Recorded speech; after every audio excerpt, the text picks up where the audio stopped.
Warranty pest issues in new home construction must be reported promptly and in writing to preserve your warranty rights. When you discover signs of pests, document everything with dates and clear photos and write a concise description of the damage and locations. Check your warranty language to identify which defects are covered and note the specific clauses that relate to pest-conducive defects like gaps, moisture problems, or untreated wood. Send your report to the builder using certified mail or an email method that creates a time-stamped record and ask for a written response within a reasonable time frame. If infestation evidence is substantial, hire a licensed pest professional to perform a full assessment and produce a written inspection report that details species, likely entry points, and recommended treatments.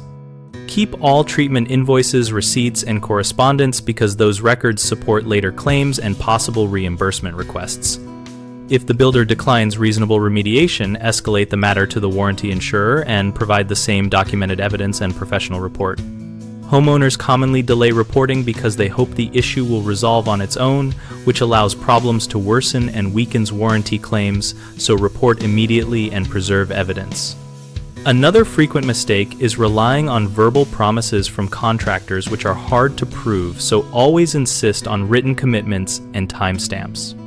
A third issue is using unlicensed or uninsured pest operators, which can void parts of a claim and provide questionable remedies, so always hire licensed professionals and keep their credentials and invoices with your files. We operate bighomeprojects.com to help homeowners find trusted local contractors and to help contractors connect with homeowners seeking work. Our site also includes a discussion community where members share experiences, questions, and recommendations about warranty, pest response, and other home project topics.